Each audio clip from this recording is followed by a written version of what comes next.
Students के bright future के villain. उच्च अधिकारी थे एक इंस्टीट्यूशन के, वो लोग आए हमारे पास। हम लोग उनकी बात 2-3 घंटे बाद हम लोगों की हुई और बातों से ये स्पष्ट हुआ कि ये मिस्चीफ वाला ही मैटर लग रहा है। इम्तिहान का जालसाज। जब इसको रेड किया गया तो इसके यहाँ से 4 लैपटॉप मिला था और कुछ मोबाइल्स मिले थे। लैपटॉप को खंगाला गया तो उसमें बहुत सारे डॉक्यूमेंट्स थे, एडमिट कार्ड्स थे, लोगों के फोटोज थे। तो और इसका बैकग्राउंड भी था कि ये पहले ऐसा काम करता रहा है। परीक्षा में पास होने की गारंटी देने वाला गैंग। गिरोह को संचालित करने वाला कोई ना कोई एक बहुत बड़ा रैकेट जरूर है, जो उनके माध्यम से पढ़ने वाले तेज लड़का को पकड़ता है, उनको लालच देता है। बच्चे बेरोजगारी के कारण गलत काम कर देते हैं और पैसा लेके वो सोल्व करने चले जाते हैं। सलाखों में सोलवर गैंग। उसका भाई भी है जो पहले जेल वेल गया हुआ है, तो उस रितेश नाम है और रितेश नाम से ही मेल भी गया था। सपनों के सौदागर, टैलेंट के लुटेरे।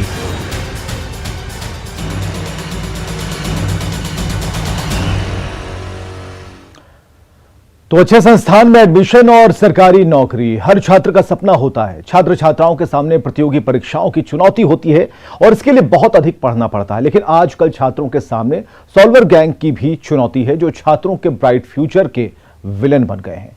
ये चंद पैसों में टैलेंट का सौदा कर देते हैं और ऐसे ही सपनों के सौदागर को पटना पुलिस ने गिरफ्तार किया है।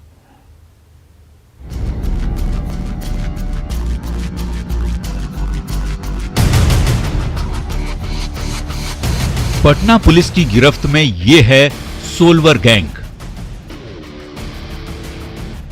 जो कई सालों से परीक्षा में नकल कराने और परीक्षा लिखने का काम कर रहा था।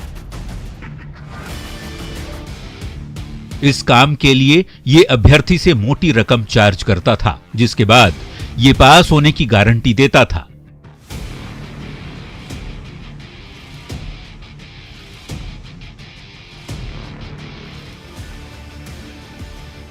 राष्ट्रीय स्तर की संस्था की परीक्षाओं में सोलवर गैंग किसी को भी पास कराने का मादा रखता था। पैसों की बदौलत वो किसी भी स्टूडेंट को अधिकारी बनाने तक का दावा करता था और इसके शिकार होते हैं वो छात्र जो दिन रात एक करते, खून पसीना बहाकर पढ़ाई करते हैं।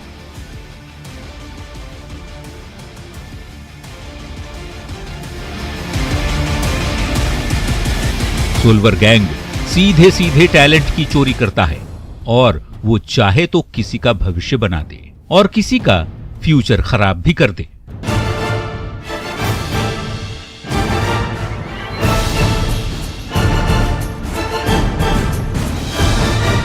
पटना पुलिस से कुछ दिन पहले एक राष्ट्रीय स्तर की संस्था के प्रतिनिधि ने संपर्क साधा और सॉल्वर गैंग को लेकर पटना पुलिस से मदद मांगी।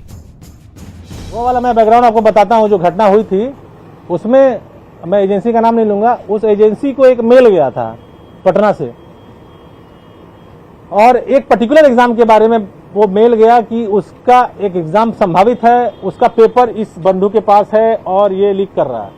ठीक, वो लोग अपने लेवल पे बहुत प्रिलिमिनरी इंक्वायरी किए। करने के बाद चूंकि स्टेक हाई था, रेपुटेशन भी है इंस्टीट्यूशन का, लीक हो जाएगा पेपर, तो उन लोगों ने इसको उचित समझा कि पुलिस को, लोकल पुलिस को बताया जाए। वो मेरे पास आए मिलने के लिए। उच्च अधिकारी थे एक इंस्टीट्यूशन के, वो लोग आए हमारे पास।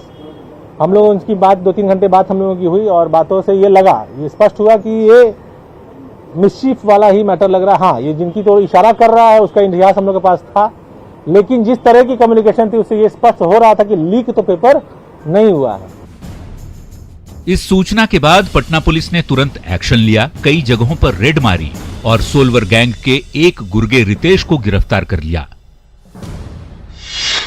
रितेश के पास से 4 लैपटॉप, 6 मोबाइल, कई एडमिट कार्ड जब्त किए गए। मैटर इतना सेंसिटिव था, हम लोगों ने इसको वेरीफाई करना उचित समझा, तो उस प्रीलिमिनरी जो एप्लीकेशन आया था उस पर हम लोगों ने इन्वेस्टिगेट किया और चूंकि एफआईआर कोई बन नहीं रहा था, उस पर अभी सूचना मात्र थी, तो उस आधार पे हम लोगों ने एक व्यक्ति को पकड़ा। नाम मैं अभी मिस कर रहा हूँ। उसका भाई भी है जो पहले जेल वेल गया हुआ है, तो उस रितेश नाम है और रितेश नाम से ही मेल भी गया था। जो मेल करने वाला था उसने अपना आइडेंटिटी वगैरह सब गलत बताया था और टेलीग्राम पे बात की थी, तो उसको हम लोग नहीं ट्रेस कर पाए। जब इसको रेड किया गया तो इसके यहाँ से 4 लैपटॉप मिला था और कुछ मोबाइल्स मिले थे। लैपटॉप को खंगाला गया तो उसमें बहुत सारे डॉक्यूमेंट्स थे, एडमिट कार्ड्स थे, लोगों के फोटोज थे। तो और इसका बैकग्राउंड भी था कि ये पहले ऐसा काम करता रहा है। जो पर्टिकुलर एग्जाम के बारे में सूचना आई थी उस एग्जाम संबंधी कुछ इन लोगों के पास नहीं मिला। वो टीम भी आई थी, इन लोगों से बात की, वो लोग संतुष्ट हो गए। जिस रितेश की पुलिस बात कर रही है वो कोई और नहीं बल्कि अंशु का भाई है। परीक्षाओं में फर्जीवाड़े का मास्टरमाइंड है। नीट, जेईई, बैंकिंग जैसी परीक्षाओं में फर्जीवाड़ा कराता है। इस लैपटॉप में बहुत सारी ऐसी चीजें थी जो कि इन लोगों के पास नहीं होना चाहिए था, इसलिए उनके उस संदर्भ में एक केस दर्ज किया गया चीटिंग का, फॉर्जरी का, और केस करके उन लोगों को जेल भेजा गया है। लैपटॉप का भी इन लोगों के पास ओनरशिप डिटेल नहीं था, तो उसको भी मानते हुए कि ये लेजिटिमेट लैपटॉप नहीं है, उसको भी उन लोगों ने उसको भी जेल भेजा है। उसमें रितेश जेल गया है, उसके भाई भी FIR में है और वो अभी एतलाश है। टैलेंट के इन लुटेरों का इतिहास फर्जीवाड़े से भरा पड़ा है। बीपीएससी ने 7 फरवरी 2001 को एक एग्जाम लिया जिसका पेपर लीक हो गया। इसमें अंशु सिंह का नाम सामने आया था। 2016-17 में नीट पीजी एंट्रेंस एग्जाम में फर्जीवाड़ा हुआ था। इस मामले में सरगना अंशु सिंह को पुलिस ने गिरफ्तार किया था। अंशु काफी दिनों तक तिहाड़ जेल में रहा था।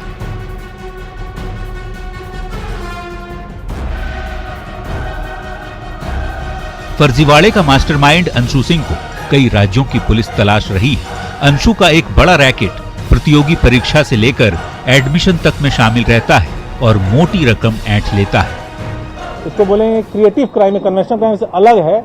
इसमें एविडेंस जुटाना भी थोड़ा मुश्किल हो पाता है और इसमें जिस तरह से साइबर क्राइम है, इसको एकदम साइबर क्राइम तो नहीं कहेंगे, लेकिन उसी से पैरेलल क्राइम है जिसमें कि जो विक्टिम्स हैं वो जानबूझ के शिकार बनते हैं।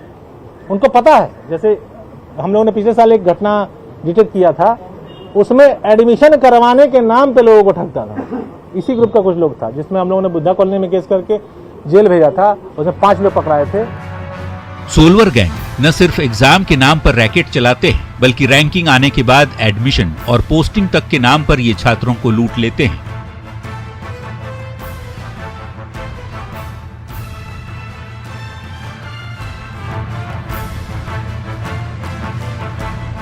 पटना पुलिस मानती है कि इसमें पब्लिक भी कहीं न कहीं बड़ी जिम्मेदार है। फुल प्रूफ बनाया जाता है, लेकिन उसके बावजूद इन्होंने लूपहोल निकाला है कि अब रैंक आ गई लड़के की, अब एडमिशन करवाने के नाम पे लिया जाए। तो जो लोग हैं उन लोग को समझना चाहिए कि कोई भी एजेंसी लेजिटिमेट है, उसके प्रोटोकॉल के तहत ही एडमिशन हो रहा होगा। अगर थर्ड पार्टी कोई जाता है एडमिशन कराने तो उससे बचना चाहिए, कतराना चाहिए। लेकिन कहीं ना कहीं इसमें लोगों को भी सजग रहना होगा कि ऐसे सॉल्वर गैंग, इनको कस्टमर कहाँ से मिलता है, ये सोचने वाली बात है। ये तो जाके किसी के माथे पे कनपट्टी पे कट्टा सटा के तो नहीं बोल रहे कि मेरे को तुम मेरे से काम करवा। तो पब्लिक के लालच को, पब्लिक के शॉर्टकट को भी ये लोग एक्सप्लॉइट करते हैं।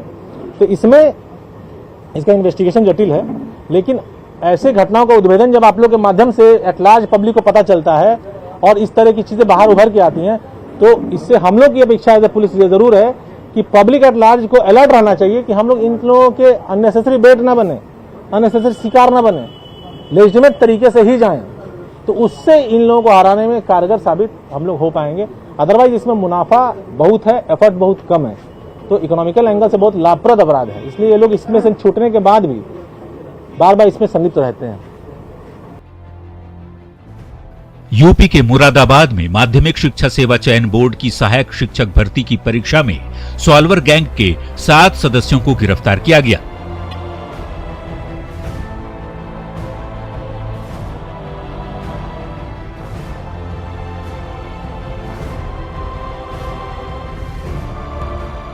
जिसमें 4 बिहार के थे। यही नहीं, हरियाणा कर्मचारी चयन आयोग की पुलिस परीक्षा में भी सॉल्वर गैंग के पकड़े गए सदस्यों में से एक पटना का युवक शामिल है। सॉल्वर गैंग कोई नई घटना नहीं है और ये पकड़े भी जा रहे हैं, ये भी कोई नई घटना नहीं है। मैं 1994 से पठन पाठन कार्य कर रहा हूं और 1994 से सॉल्वर गैंग के बारे में मैं सुनता आया हूं, चाहे किसी भी परीक्षा हो उससे सुनता हूं। शुरू में थोड़ी ढीलापन था, इसलिए बहुत ज्यादा निकल जाते थे। अब है कि कुछ लोग पकड़ा जाते हैं और एक बात मैं स्पष्ट रूप से बता दूं कि जो सोलभर गैंग होता है, जो बच्चे सोल्व करने जाते हैं, वे वास्तव में पढ़ने वाले बच्चे होते हैं। वो किसी भी संस्थान को हो सकते हैं, कहीं के भी हो सकते हैं, और उस बच्चे को लोकेट करने वाला एक गिरोह है, और उस गिरोह को संचालित करने वाला कोई ना कोई एक बहुत बड़ा रैकेट जरूर है, जो उनके माध्यम से पढ़ने वाले तेज लड़का को पकड़ता है, उनको लालच देता है। बच्चे बेरोजगारी के कारण गलत काम कर देते हैं और पैसा लेके वो सोल्व करने चले जाते हैं, और नाम बदल के या किसी की स्कैनिंग करके जो होता है उसी परिस्थिति में। गुरु रहमान बताते हैं कि सोल्वर गैंग कोई नया गैंग नहीं है, ये टैलेंट के लुटेरे हैं, ये बच्चों के उज्जवल भविष्य के खलनायक हैं। ये बच्चों के लिए उतना बड़ा घातक है, तो मैं कहूंगा कि मृत्यु से ज्यादा घातक है, क्योंकि कोई अपनी माँ का गहना बेच के, कोई सूद पर पैसा लेके आता है। आपके पास मैं कागज दिखाऊंगा किस तरह के बच्चे आते हैं, और उस बच्चा खूब मेहनत कर रहा है, और कोई बहुत बढ़िया लड़का जाके किसी दूसरे का पायलटिंग करके, उसको पायलटिंग भी कहा जाता है, उसका रिजल्ट देते हैं, तो निश्चित रूप से उनके लिए मृत्यु का सम्मान है। बहुत घातक है, बहुत घातक है, और ये सोलभर गैंग उस समय तक चलता रहेगा जब तक सिस्टम इस पर पूरी तरह से कठोर पकड़ नहीं बनाएगी। सॉल्वर गैंग बिहारी टैलेंट को टारगेट कर टैलेंटेड स्टूडेंट्स के फ्यूचर को बर्बाद कर देते हैं। बिहारी युवाओं को टारगेट करने के पीछे बिहारी युवाओं का टैलेंट ही है। बिहार इसलिए बदनाम है कि बिहार में पढ़ाई छोड़ के दूसरा कोई रास्ता नहीं है, इसलिए बिहार के लड़के पढ़ते हैं।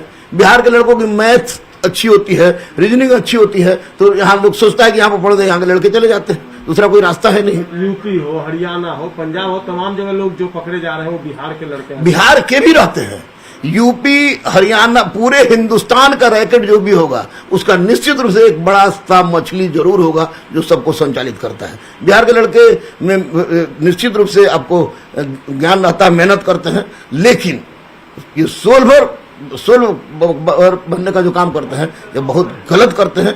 या वैसे बच्चों वैसे बच्चे अगर ऑफिसर बनते भी हैं तो उनसे किसी प्रकार की अपेक्षा नहीं की जा सकती है। इसका निदान कहाँ दिखता है? बिल्कुल सरकार की दृढ़ इच्छा। सरकार चाहे तो पक्षी नहीं पर मारेगी। क्या बात है मेरे भाई की, कोई भी परीक्षा होती है तो उसके परीक्षा होने के 2-3 घंटा पहले क्वेश्चन वायरल हो जाता है, जबकि आप क्वेश्चन देते नहीं है। किस तरह के एग्जाम में? सब इंस्पेक्टर में, सिपाही में, आपको बीएसएससी जो एग्जाम ले, आपको 7 साल 7.5 साल के बाद आप ही के चैनल के माध्यम से आप लोगों ने मिलकर, हम लोगों ने मिलकर कैंसिल कराया था, आपको बीएसएससी 7.5 साल बाद हो रहा है। पुरुषोत्तम मिश्रा भविष्य में अधिकारी बनना चाहते हैं, इसके लिए खूब पढ़ाई भी कर रहे हैं, जी जान से एग्जाम की तैयारी करते हैं, लेकिन सोल्वर गैंग इनके सपनों को चकनाचूर कर देता है। सर मेहनत तो करते हैं, जब रिजल्ट आता है तो स्कॉलर बैठ कर ले जाता है। हम लोगों को बहुत निराशा होती, लगता है कि जीवन में अब कुछ बचा नहीं है, और ना सरकार सुनती है, और हम लोग जाते हैं तो लाठी बरसा के हम लोग को बाहर कर दिया जाता है। हम लोग गरीब आदमी हैं, लगता है कि आत्महत्या कर ले, और मेहनत बर्बाद हो जाती है। पुरुषोत्तम के पिता के पास पढ़ाने तक के पैसे नहीं, लेकिन वो सारी मुश्किलों का सामना कर पुरुषोत्तम को पढ़ा रहे हैं।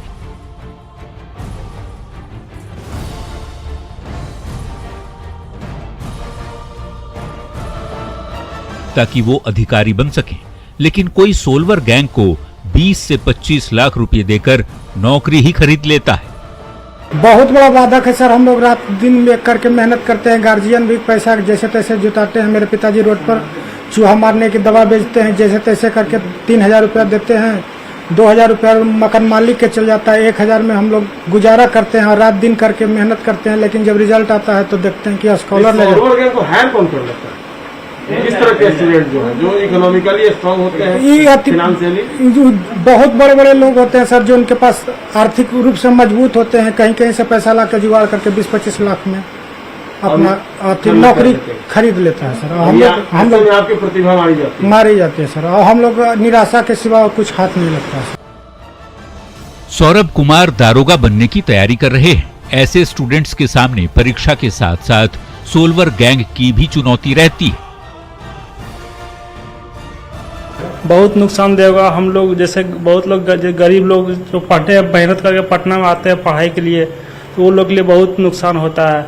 हम बहुत लोग सब सेटर लोग बैठाते हैं अपने बदले किसी और को, तो वो लोग से मतलब ये सुनते हैं आप कैसा होता है? सुनते हैं, और बहुत लोग बहुत स्टूडेंट से भी सुने हैं कि हम मतलब दूसरे के बदले अपने एग्जाम दूसरे के बदले बैठाए हैं और सुने भी मन पर छूटता है, बहुत बढ़ता है। उस टाइम तो मुंह से गाली उली निकलता है।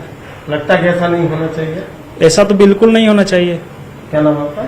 सौरभ कुमार, कहाँ के रहने वाले हैं? जम्मू जिला, किस चीज की तैयारी कर रहे हैं पटना में? बिहार दरोगा। सॉल्वर गैंग बच्चों के भविष्य का सबसे खतरनाक गैंग है, जो न सिर्फ टैलेंट की चोरी करता है बल्कि ऐसे लोगों को अधिकारी बना देता है जो देश चलाने लायक हैं ही नहीं।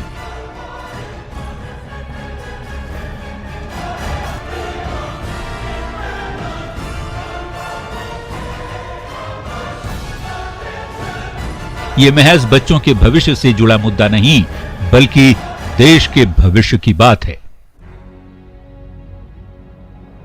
संजय कुमार, न्यूज़ 18 पटना।